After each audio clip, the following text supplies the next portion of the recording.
श्याम रूप का नहीं, किसका? संकोच का ध्यान करते हैं। देखो, जब वो अंगद को कहते हैं काज हमार तास हित होई, तब लगता है राम क्या है। देखो, वहां घनश्याम नहीं, वहां अलकावली का वर्णन नहीं है, वहां बिंबाधर का तो रक्तिम ओष्ठों का ध्यान नहीं है, ग्रीवा कंबु ग्रीवा का ध्यान नहीं है। उसमें कितना हम ध्यान करेंगे। हरिओम। ध्येय वस्तु जब ये हो जाती है कि अरे क्या है, जब उनका अध्यात्म ज्ञान देखते हैं। लक्ष्मण जी ने 5 प्रश्न किए और उसका उत्तर थोरे ही महु सब कहूँ बुझाई, सुनहु तात मन बुद्धि चित लाई। और जब उपदेश करते हैं, आह, ये कौन सा पक्ष है राम का? गुण, बुद्धि, विज्ञान। आप किसको प्रधानता देते हो? आंख को, केश राशि को, श्याम वर्ण को, कंबु ग्रीवा, किसको करते हो आप? उसकी उपेक्षा मत करो, लेकिन प्रधानता किसकी करते हो? शुद्धतम, स्वच्छतम, निर्मलतम चरित्र, मर्यादा के शिखर को स्पर्श करने वाला नहीं, मर्यादा के शिखर की प्रतिष्ठा करने वाला, एग्जाम्पलरी, एक ideal setter. This is the ideal. Now you try to touch it. You try to achieve. You try to come at least somewhere near to it. कोई छू भी नहीं सकता जो मर्यादा उन्होंने स्थापित कर दी।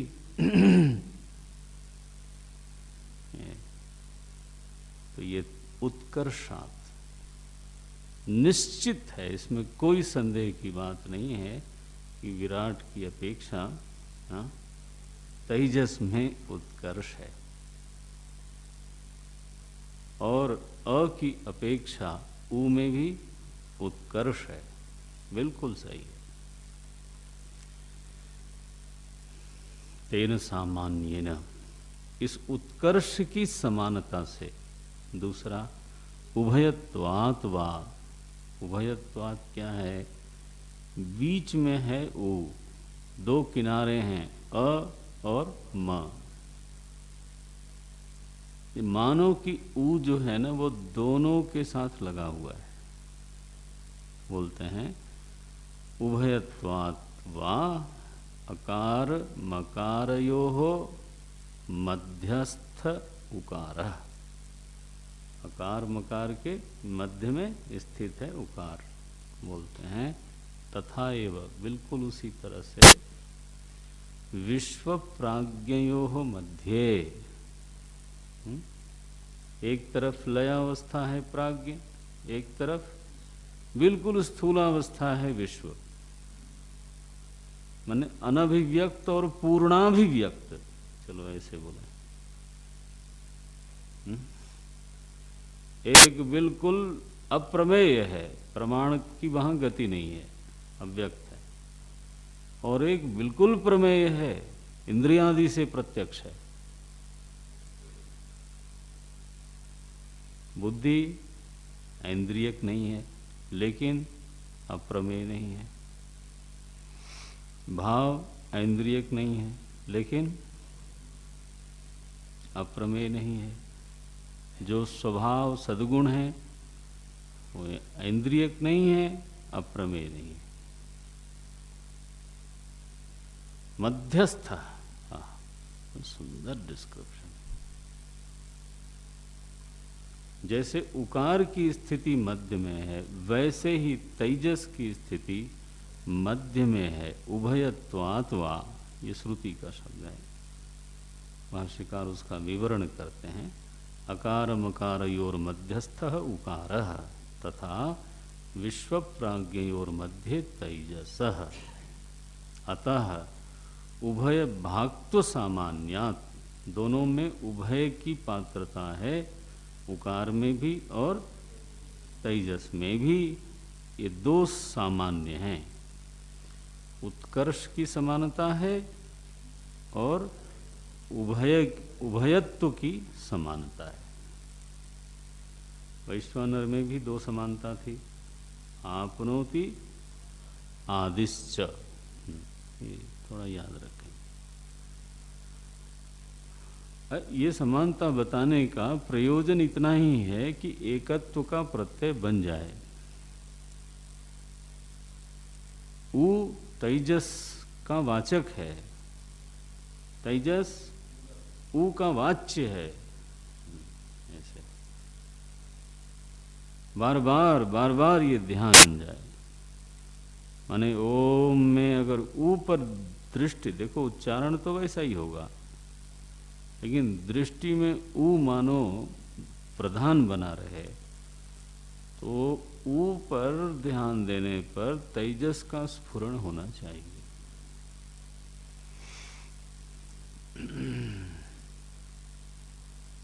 अब ये उपासना करोगे जब ना आप, तब ये चीज़ें बड़ा साफ दिखाई देती हैं। नहीं करोगे तो फिर कैसे समझ में आएगा? ये तो किताब की चीज़ नहीं है। किताब तो परम उपकारी है करने वाले के लिए।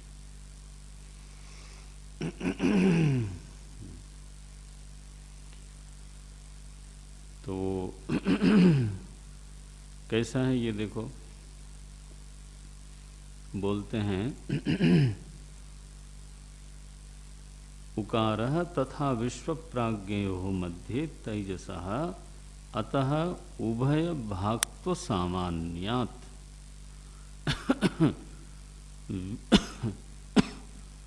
विद्वत् फलम उच्यते। अब विद्वान माने उपासक, जो अन्य रूप में, परोक्ष रूप में इसकी उपासना कर रहा है, वो उसका फल बताते हैं। क्या फल है भाई? ये किसका ध्यान किया इसने? आपको कहीं उपनिषद में और कुछ मिला है? हिरण्य गर्भोपासना का मतलब क्या हुआ?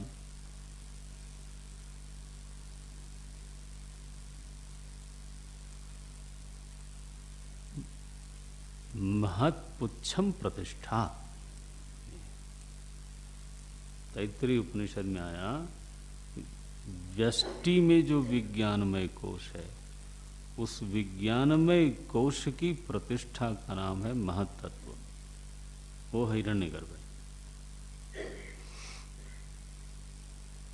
वो परमात्मा के विज्ञानी रूप का ध्यान है, परमात्मा के गुण रूप, भाव रूप, विज्ञान रूप का ध्यान है। तो जहां भी बुद्धि में विचार संपत्ति दिखाई देती है, विज्ञान संपत्ति दिखाई देती है, उसका आधार महत्तत्व ही है। उपासना करने वाला परमात्मा को जड़ नहीं मानता, उसको सर्वज्ञ मानता है, उसके सामने अपने प्रश्न रखता है, उसके सामने बैठ के विचार करता है। और जैसे मानो गुरु विचार को सुधार देते हैं, वैसे ही भीतर, ये तो भक्ति करोगे तो मालूम होगा, वैसे ही परमात्मा की उपस्थिति में जब विचार होता है, तो उस विचार को वो बीच बीच में अगर गलत है तो सुधारते हैं, उस विचार को उत्कर्ष देते हैं, उसमें तेज भरते हैं। उसमें जो प्रखरता है वो डिक्शनरी से नहीं आती।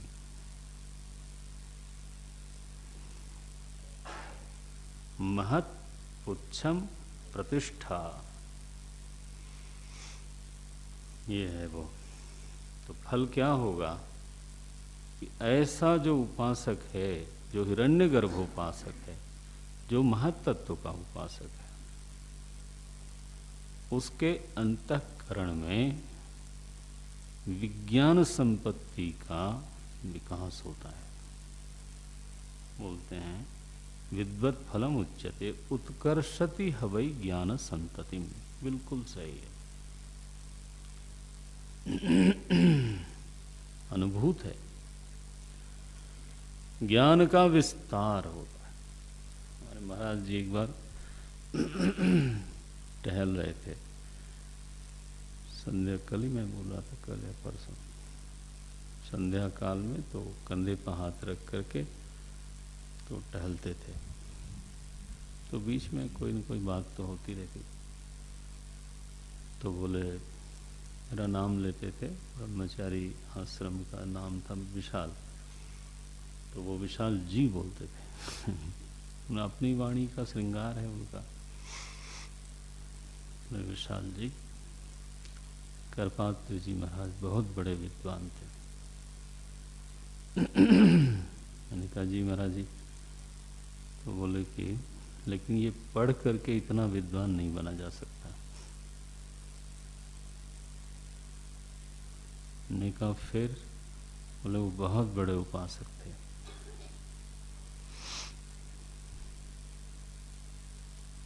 वो बिल्कुल सही है। आप क्या समझते हो, ये उपनिषद ऐसे खुलता है अनुवाद पढ़ने से और डिक्शनरी पढ़ने से? मर जाओगे नहीं खुलेगा। ये तो आप उन्हीं की उपासना करो जिनके लिए कहा गया है। वहीं से बुद्धि के गर्भ में विचारों का प्रवेश होता है, विचार सुधरते हैं, विचार में प्रखरता आती है। ऐसे ईश भजन सारथी सुजाना, बुद्धिम तो सारथी कहने की बजाय लिखा भजन से अनुग्रहित बुद्धि सुजान होती है।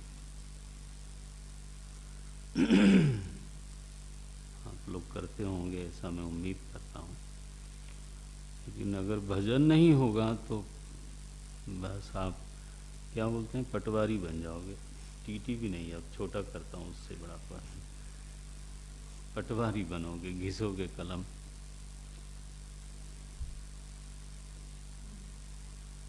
स्थूलोपाधिक चेतन नहीं, नहीं, नहीं, नहीं। क्या बोलते हैं, उत्कर्षति हवई, हा हा हा, ज्ञान संतति। बड़े बड़े वैज्ञानिक जितने क्षेत्र में, हर क्षेत्र में महापुरुष, उन्होंने परोक्ष रूप से अथवा प्रत्यक्ष रूप से स्वीकार किया है कि ये जो विचार संपत्ति है वो मुझको प्राप्त हुई है। वो आस्तिक लोग थे, जिनको न भाव है न तर्क है, वही उछलते रहते हैं। जो महातार्किक हैं वो भाव से भी जुड़े रहते हैं। आइंस्टाइन जैसे लोग, बताइए।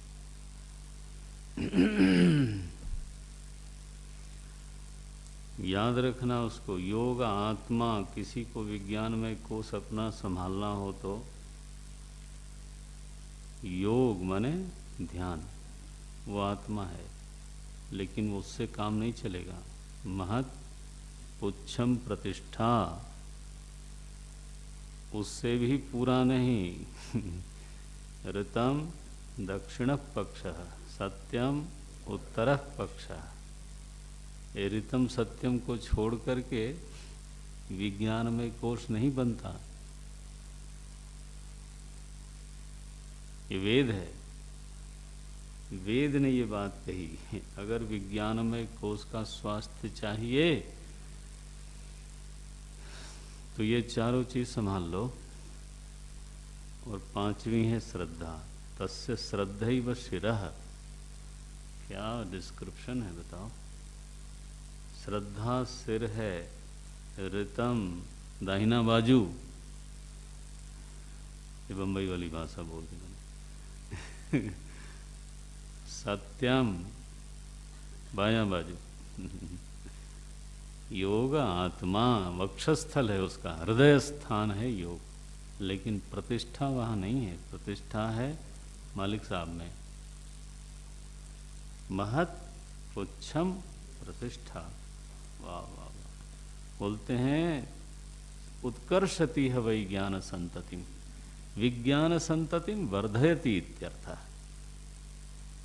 अब ये दीवार पर लिखा हुआ सत्य है, आप करो और आगे बढ़ो। नियम तो आपके सामने रख दिए गए, चलना तो हम लोगों को है। वर्धयति, जप बढ़ाओ महाराजा, पूजा करो, जप बढ़ाओ, परमात्मा की लीला का चिंतन करो, उनके चरित्र में जरा मन में महत्व बुद्धि ले आओ।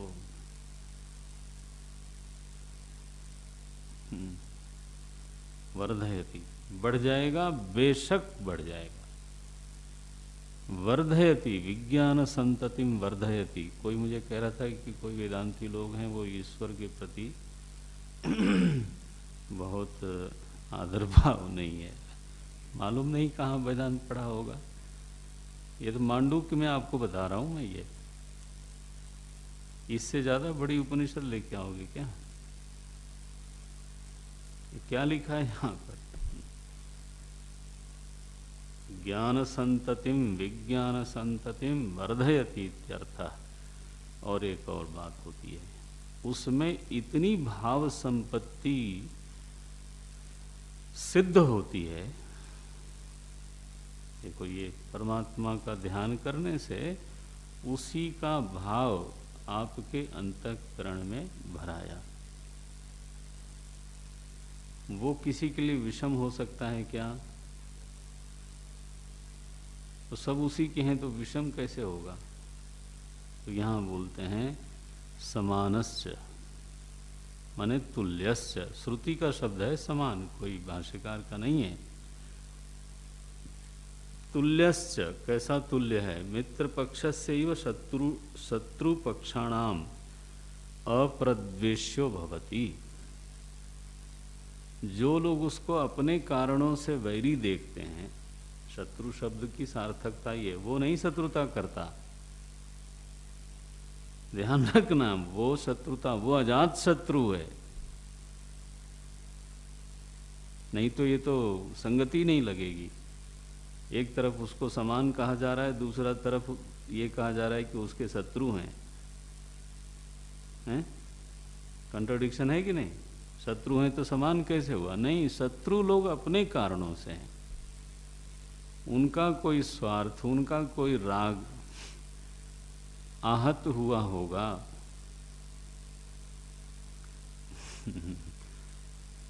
तो वो दूसरे लोग अपने कारणों से उनको पराया अथवा शत्रु मानते हैं। उनके चित्त में किसी के प्रति शत्रुता का भाव होता नहीं।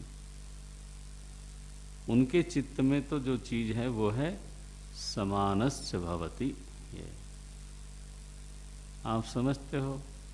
भाव सौंदर्य का सबसे सुगंधित रूप है समानता। भाव की सारी कुरूपता आती है पक्षपात से। जब चित्त विषम होता है, अपना पराया करता है, तो अपना पराया करने में अधर्म करेगा, पक्षपात करेगा, द्रोह करेगा, लोभ होगा, हिंसा आवेगी, ईर्ष्या आवेगी। आप देखो, जितने भी भाव विकार हैं, जितने विकृत भाव हैं, उनका जनक कौन है? विषम भाव। और विषम भाव का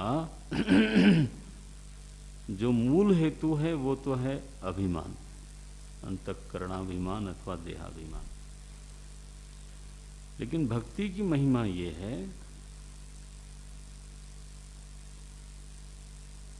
कि अभिमान निवृत्ति नहीं हुई, फिर भी ये देखो, अभिमान की निवृत्ति नहीं हुई फिर भी वो सम हो पाता है। पक्षपात में उसको अरुचि हो गई, पक्षपात में उसको दुख होता है कि अरे मेरे से पक्षपात हो गया। हालांकि वो अंतःकरणाभिमानी है, फिर भी वो उसका ध्यान करता है जो पक्षपात नहीं करता। आप जानते हो, जिसका ध्यान करता है व्यक्ति, उसी के गुण आ जाते हैं। लोगों ने अंग्रेजी में कहावत बनाई, as you think so you become. मैं समझता हूँ कोई बहुत गहरी पंक्ति नहीं है ये। गहराई तो असली तब है जब देखो चित्त में स्थूल का चिंतन हो तो चित्त स्थूल हो जाता है, ठीक। चित्त में बाह्य का चिंतन हो तो चित्त बहिर्मुख होता है। चित्त में सूक्ष्म का चिंतन हो तो चित्त सूक्ष्म होता है, ठीक है। चित्त में सद्गुणों का चिंतन हो, निश्चित है कि चित्त सद्गुणी हो जाएगा।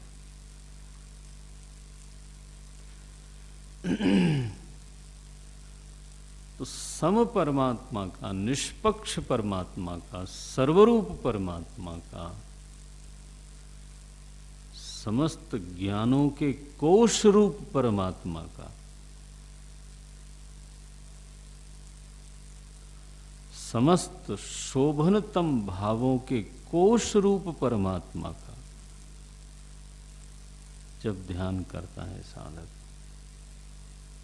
तब फिर उसके चित्त में ज्ञान, उसके चित्त में गुण, उसके चित्त में भाव संपत्ति का आविर्भाव होता है। जिस परमात्मा का वो ध्यान कर रहा है वो अंतःकरणाभिमानी है, समष्टि अंतःकरणाभिमानी है। तेजस क्यों कह रहे हैं?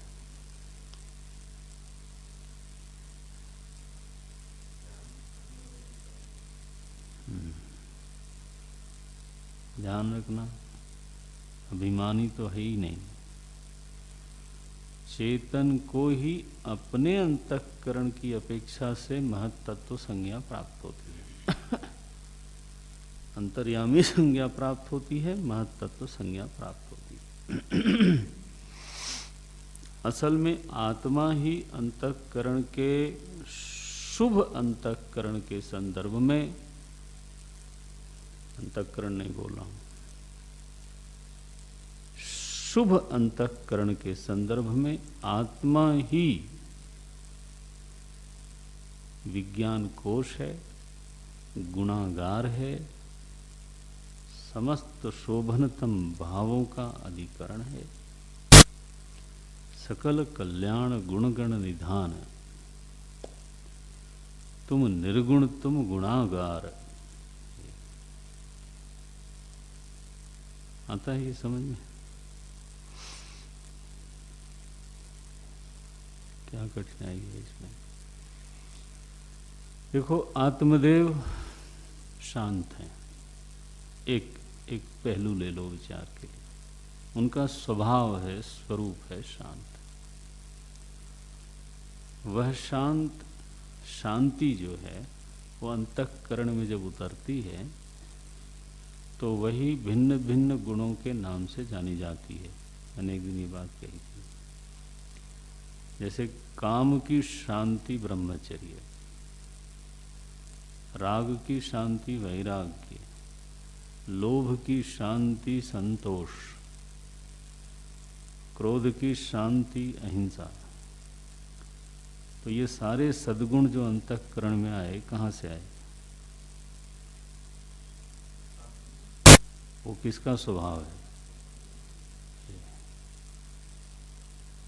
वो अंतःकरण वाला बने बिना ही गुणागार है, इस बात को समझो।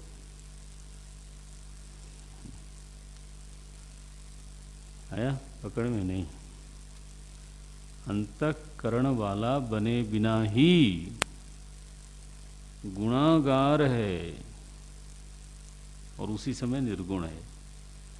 लोग पागल हो जाते हैं कि ये महात्मा लोग, हिंदुओं के महात्मा अजीब सी बात करते हैं, एक ही बात में निर्गुण बोलते हैं, उसी समय इनको लगता है ये शब्दों को लड़ाने में मजा आ रहा है। नहीं जी, वो यथार्थ है।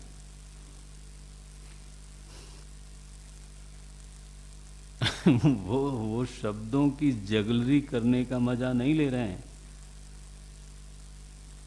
वो यथार्थ है, बिल्कुल याथात्म्य है वो।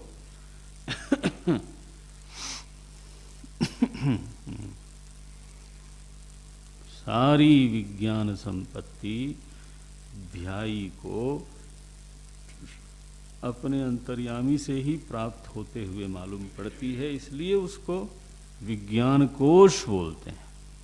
विज्ञान मैं नहीं बोल रहा हूं, विज्ञान कोश, समस्त ज्ञानों का स्रोत वही है, समस्त गुणों का स्रोत वही है, समस्त सद्भावों का स्रोत वही है।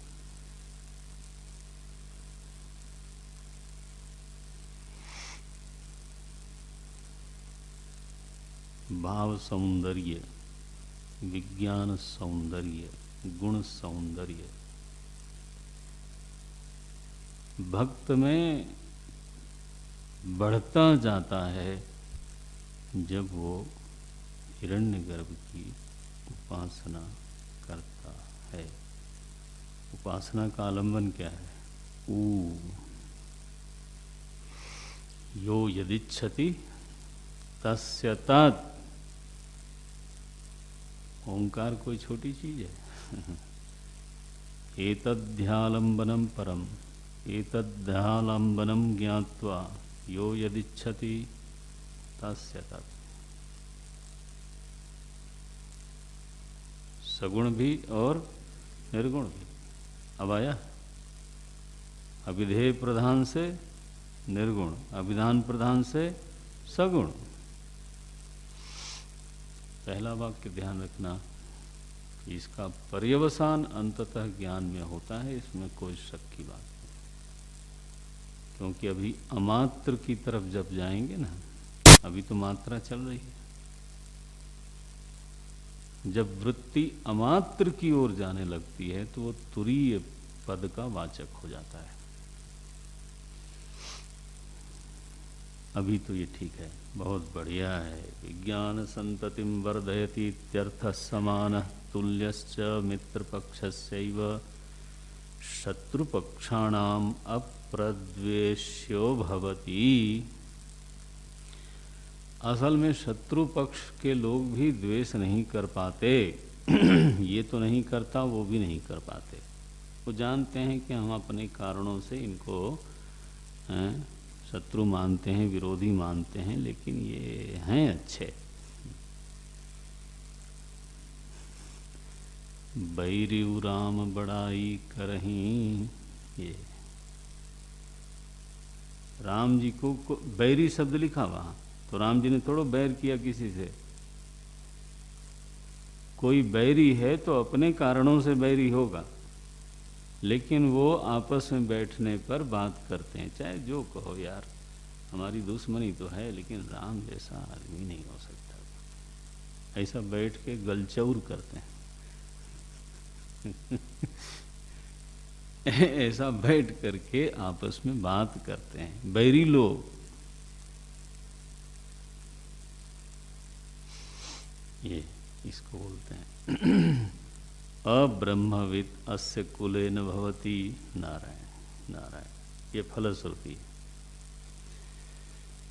इसके कुल में कोई अब्रह्मविद नहीं होता। नारायण, यह एवं वेद। इसके कुल में जो सच में शामिल हो गया, सच में, माने वो शामिल करे तो उसकी जिम्मेदारी नहीं है ना। गुरुदेव शामिल करें ये तो जिम्मेदारी नहीं है ना, उनकी जिम्मेदारी नहीं है ना। और वर्ण करने का अधिकार और स्वातंत्र्य हमारा है। लेकिन अगर हम वर्ण करते हैं, उनके कुल में शामिल होते हैं, तो फिर उसकी इतनी विज्ञान संतति है, उनके पास इतना कुछ है और इतना संवाद सामर्थ्य है, संप्रेषणता है कि वो महाराज अब ब्रह्मविद रहेगा नहीं। उसकी बुद्धि को पकड़ करके, उसका गला दबा के, उसका मुंह खोल के उसमें वो डाल ही देंगे जो उनको डालना है। जैसे बच्चे को माता जबरदस्ती दवाई क्या पिला ही देती है, वो तो मना ही करता है, छोटा बच्चा उसका गाल दबाती है महाराज, वो बेचारा क्या करे, छोटा सा ले इसको बोलते हैं अब ब्रह्मविद नहीं हो सकता। समय लग सकता है, आज नहीं कल नहीं, लेकिन चला देते हैं वो रास्ते पर और अंततः वो पहुंच के रहता है। ये श्रुति बोलती है, क्योंकि आप समझते हो प्रमा उत्पत्ति कराने की सामर्थ्य सब अरे गहरे नत्थु खैरे में नहीं होती। जिसके पास विज्ञान संतति न हो,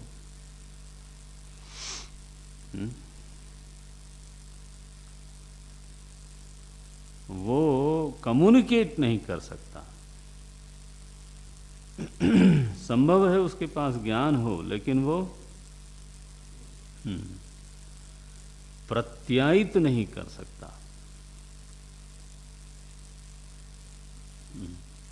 आपने गुरुदेव को सुना नहीं, he was such a great communicator. वो कई बार तो हाथ की मुद्रा से पब्लिक से बुलवा देते थे। जो वो पहले समझाते थे मुद्रा से, फिर केवल मुद्रा करते थे और लोग बोलते थे। He could do it. सामर्थ्य की बात है। अब्रह्मविदस्य कुले न भवति य एवं वेद। इस प्रकार से हिरण्यगर्भोपासना अथवा उकार के आलंबन से तेजसोपासना, सूक्ष्मोपाधिक समष्टि सूक्ष्म प्रपंचोपाधिक चेतन की उपासना का विवरण किया। स्वप्नस्थानस्तैजसौकारो द्वितीया मात्रा उत्कर्षादुभयत्वाद्वोत्कर्षति वै ज्ञानसन्ततिं समानश्च भवति। नास्या ब्रह्मवित्कुले भवति य एवं वेद। ईश्वर उपासना पढ़ लेते हैं। सुषुप्तस्थान प्राज्ञः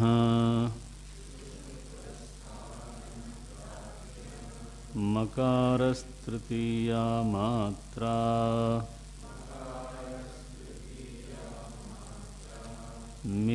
मितेरपीतेर्वा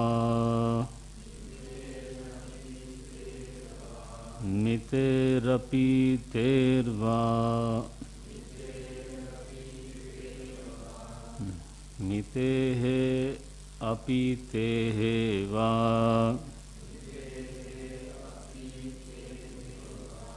अपीतेः वा मितेः ऐसा है। मितेरपीतेर्वा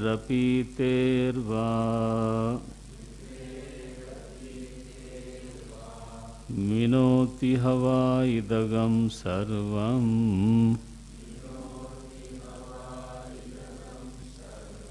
अपीतिश्च भवति। य एवं वेद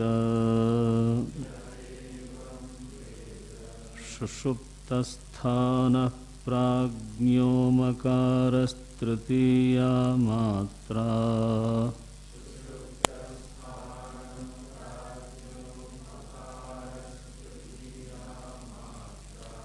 मितेरपीतेर्वा मिनोति हवा इदगं सर्वम्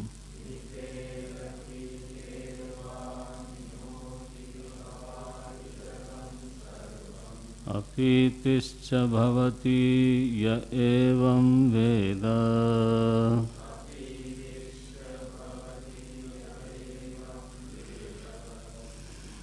आज इतना रखते हैं। ओम